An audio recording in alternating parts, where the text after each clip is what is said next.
Hey guys, Rebecca here. Today I'm going to do a Dutch pour. This is a new technique that I've just started doing and I am so obsessed with it, and I just wanted to share with you guys um, the process and what it looks like when you're doing it. I'm new. I'm still not quite sure on everything, so really every painting is just an experiment, um, which is really fun and really cool. So we're gonna get started.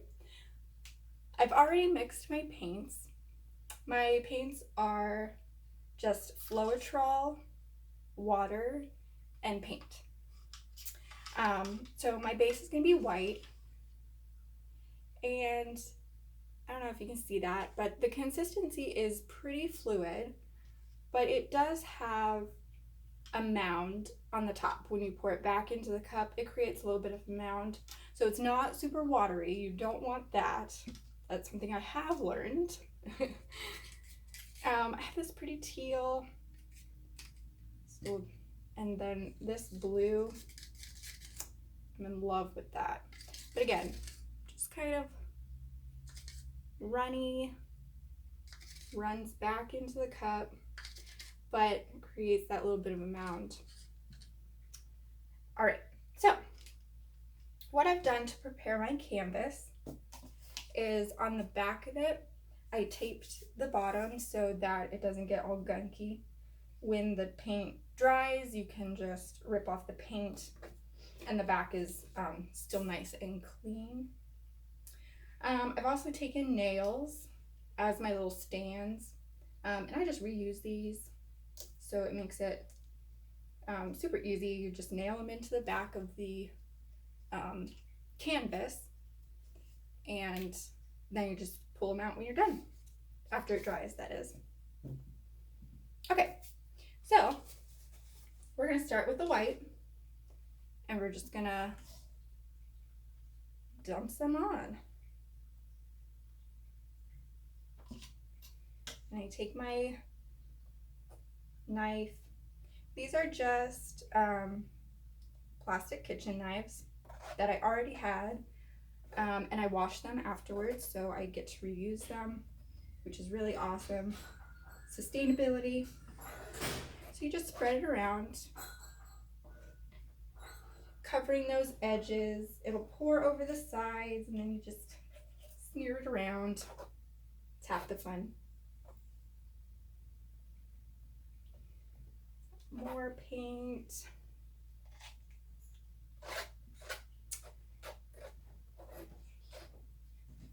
Some people like to pick it up and like move the paint around that way, but I think this way kind of you use a little less because you control how much goes over the side. But that's just me in my limited experience. Sometimes with the Floetrol you get little gunky things, so you just scrape those off. Again, getting all the sides.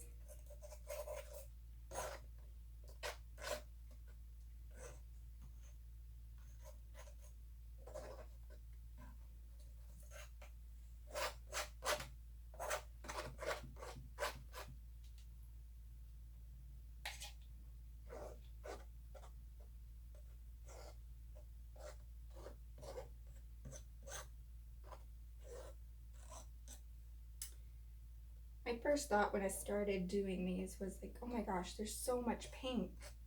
But what's really cool is a lot of people use the skins, the little dribblings that fall off the canvas. Once they dry, people actually use those and like make jewelry or magnets. I'm excited to try that out. Reusing every piece. All right, so that's pretty covered. I think I got all of my sides and corners.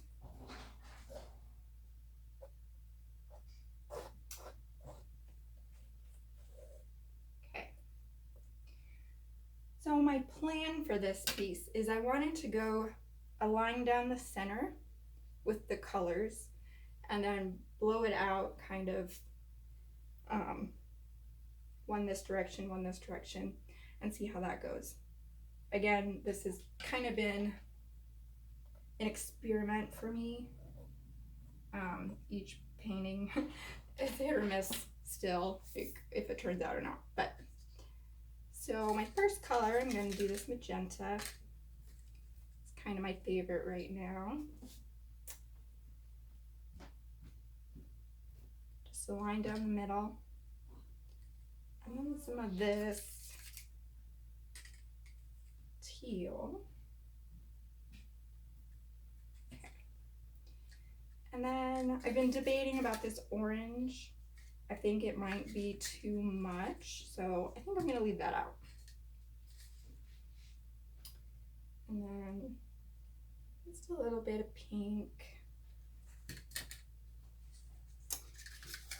And then this dark blue.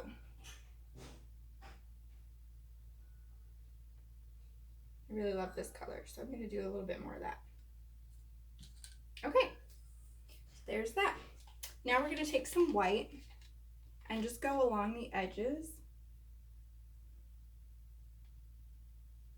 right next to the colors. That helps it give the colors a nice smooth pathway to spread out like they do. Okay, I'm gonna torch it real quick just to pop all the air bubbles.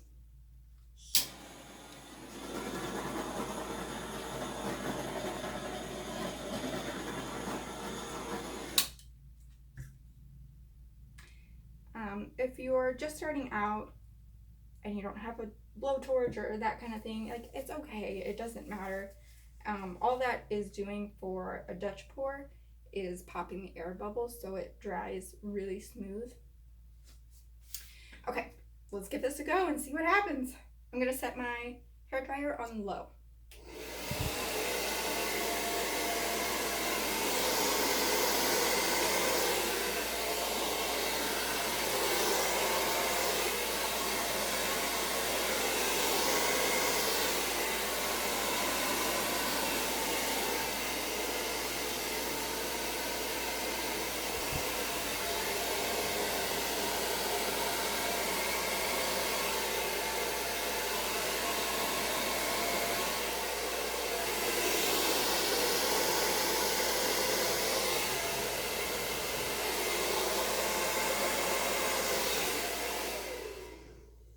Right, so I did a little thing over here that I'm not too thrilled about.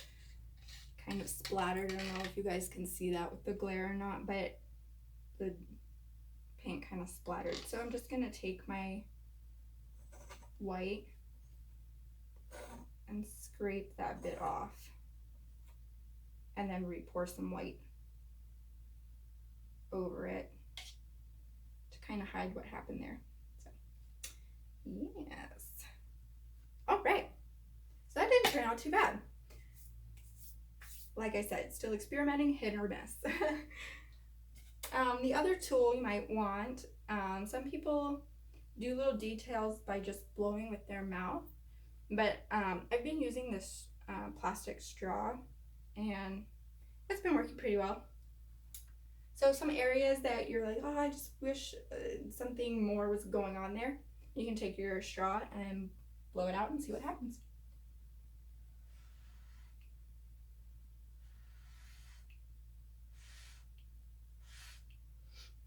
Sometimes you can see under the white that it's kind of foggy, so you know there's a lot of color under there. So if you're wanting that color to come out, you can try blowing with your straw. But I really like what happened over here, that just kind of wispy, it comes out of the white. Turned out pretty good.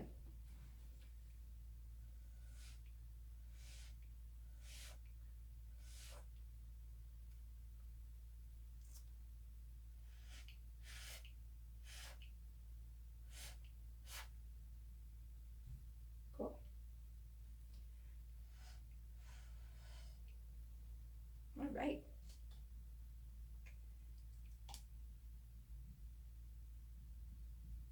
So I still see a lot of air bubbles. So I'm going to take my torch again and pop all those bubbles.